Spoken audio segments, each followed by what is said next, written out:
Friends, நான் உங்கள் அபி. இன்றைக்கி இந்த வீடியோவில் நம்ம சிக்கனை வச்சு ரொம்பவே புதுமையான ஒரு ரெசிபி தாங்க பண்ண போகிறோம். இந்த மாதிரியெல்லாம் இதுவரை கண்டிப்பாக நம்ம கோழி வறுத்த மசாலா செஞ்சுருக்க மாட்டோம். கண்டிப்பாக ஒரு முறை இந்த மாதிரி ட்ரை பண்ணி பாருங்கள், வேறு லெவல் டேஸ்ட்டாக இருக்கும். இப்போ ஒரு மசாலா ரெடி பண்ணிடலாங்க. அதுக்காக அடுப்பில் ஒரு பேன் வச்சு ஒரு 2 ஸ்பூன் எண்ணெய் ஊற்றிக்கோங்க. எண்ணெய் சூடானதுமே அதில் 1/2 ஸ்பூன் அளவுக்கு சீரகம், கொஞ்சமாக குருமிளகு சேர்த்துக்கோங்க. இது கூடவே 5-6 துண்டு பட்டை, 3-4 கிராம்பு, 2 ஏலக்காவை சேர்த்து விட்டுக்கோங்க. இது எல்லாம் சேர்த்துட்டு நல்லா ஒரு கரண்டி வச்சு கலந்து விடுங்க. சில டைம்லாம் நம்ம சிக்கன் எடுத்தோம் அப்படின்னா ஒரே மாதிரி டேஸ்ட்டில் அதை செஞ்சு சாப்பிடும்போது நமக்கு போர் அடிச்சிருக்குங்க. இனிமேல் இந்த மாதிரி சிக்கன் எடுத்து நீங்கள் செஞ்சு பாருங்கள். நமக்கு சிக்கன் பிடிக்காதுன்னு சொல்கிறவங்க கூட அவ்வளோ விரும்பி சாப்பிடுவாங்க. அந்தளவுக்கு இது ரொம்பவே நல்லா இருக்குங்க. இப்போ இதெல்லாம் வதங்கினதுக்கப்புறமா ஒரு 2 ஸ்பூன் அளவுக்கு மல்லி எடுத்துக்கோங்க. மல்லி எடுத்துகிட்டு அதையும் சேர்த்து நல்லா கலந்து விடுங்க.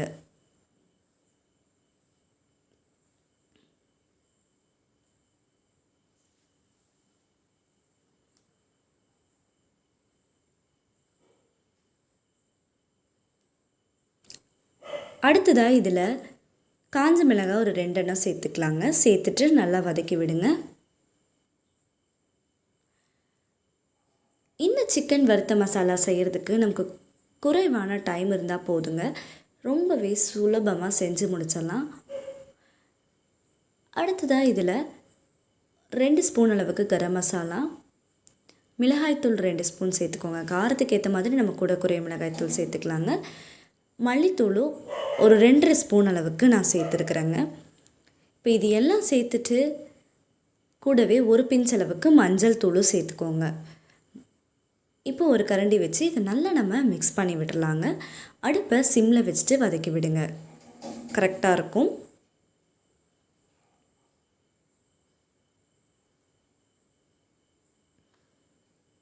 இப்போ இது நல்லா வதங்கிடுச்சு. அடுத்ததான் இதில் ஒரு 1/4 மூடி அளவுக்கு துருவிய தேங்காயை சேர்த்துக்கலாம். தேங்காய் சேர்த்துட்டு நல்லா மிக்ஸ் பண்ணி விடுங்க. இந்த மாதிரி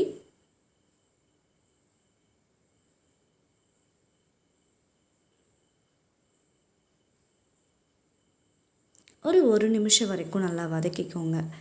அதுக்கப்புறமா ஸ்டவ் ஆஃப் பண்ணிவிட்டு ஆறுனது ஒரு மிக்ஸி ஜாரில் போட்டுட்டு கொஞ்சமாக தண்ணி விட்டு நல்லா இதை அரைச்சி எடுத்து பேஸ்ட் ரெடி பண்ணி வச்சுக்கோங்க. மசாலா பேஸ்ட் இப்போ ரெடி ஆகிடுச்சு.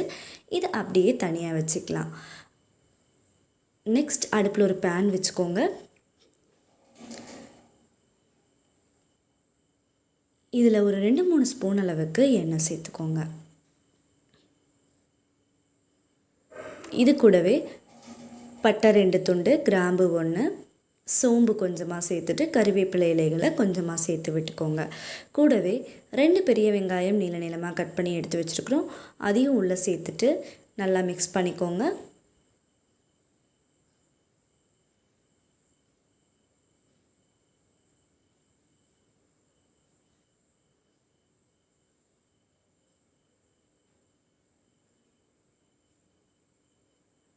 வெங்காயம் நல்லா வதங்கட்டுங்க, அது வரை வெயிட் பண்ணலாம்.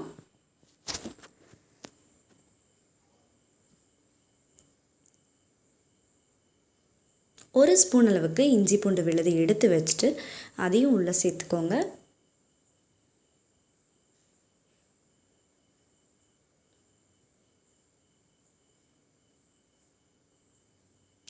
ஒரு 2 பழுத்த தக்காளி பழத்தையாக எடுத்து வச்சுட்டு அதையும் கட் பண்ணிவிட்டு உள்ளே சேர்த்தாச்சுங்க. இப்போ நம்ம சேர்த்துருக்க தக்காளி பழம் நல்லா வதங்கி கிடைக்கட்டும், வெயிட் பண்ணலாம். இந்த கோழி வறுத்த கறியை நம்ம ஒரு முறை டேஸ்ட் பண்ணி பார்த்துட்டோம் அப்படின்னா சிக்கன் எடுக்கும் போதெல்லாம் கண்டிப்பாக இதே ப்ரிப்பரேஷனில் செய்யணும் அப்படிங்கிற எண்ணம் கண்டிப்பாக நமக்கு தோணுங்க. அந்தளவுக்கு இது ஒரு அருமையான டேஸ்ட் கொடுக்கும். இதை நம்ம சைடிஷ்ஷாக வச்சு சாப்பிட்டோம்னாலும் சரி, இல்லை நம்ம ஒயிட் ரைஸ் கூட அப்படியே பிசைஞ்சு சாப்பிட்டோம்னாலும் சரி, நமக்கு இது ரொம்பவே அருமையான டேஸ்ட் கொடுக்கும்.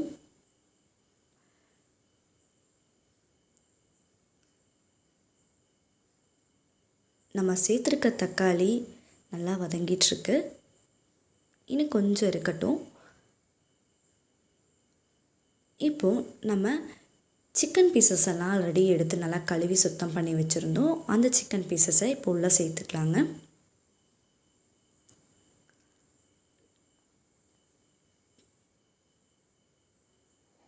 இப்போ இதை நல்லா மிக்ஸ் பண்ணி விட்டுடலாம்.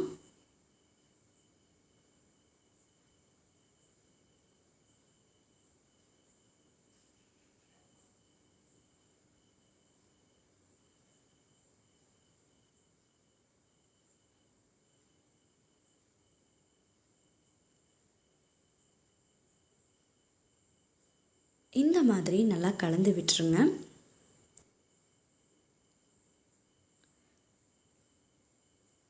ஒரு மூடி போட்டு 2 நிமிஷம் வரைக்கும் க்ளோஸ் பண்ணி வச்சுக்கோங்க. அடுத்ததாக நம்ம அரைச்சி வச்சுருக்கிற மசாலா பேஸ்ட் அதை எடுத்து உள்ளார சேர்த்துக்கோங்க.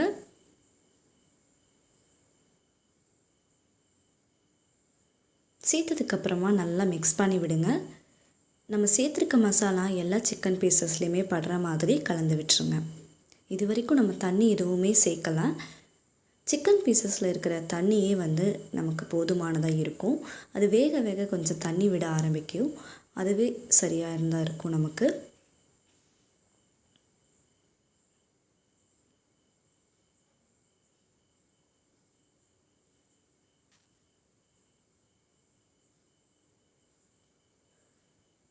இப்போ இதை நல்லா கலந்தாச்சுங்க.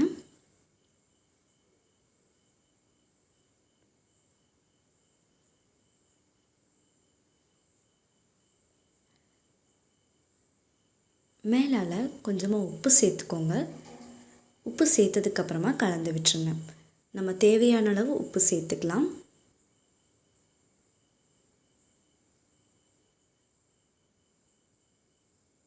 குறைவான டைம் இருந்தாலே போதுங்க.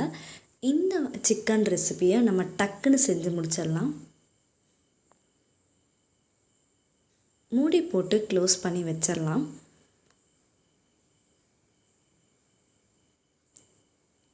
இப்போ இது பார்த்துட்டோம் அப்படின்னா நல்லா வெந்துட்டுருக்கு. இந்த சைட் பாருங்கள், மூடி எடுத்துகிட்டு நம்ம பார்க்கலாம். ஒரு 3 நிமிஷம் ஆயிருக்கு. 3-4 நிமிஷம் வரைக்கும் ஆயிடுச்சு. பார்த்தோம்னா ரொம்ப நல்லா அந்த எண்ணெய் எல்லாம் பிரிஞ்சிருக்கு. பார்க்கும்போதே நல்லா தெரியும். சிக்கன் பீசஸும் நல்லாவே வெந்துருச்சு. மேலால் மல்லித்தலை தூவிட்டு அப்படியே நல்லா கலக்கி விட்டுருங்க.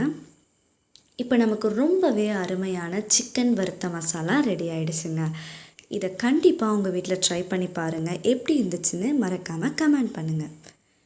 இந்த வீடியோ பிடிச்சிருந்தா சப்ஸ்கிரைப் பண்ணுங்கள், லைக் பண்ணுங்கள், ஷேர் பண்ணுங்கள்.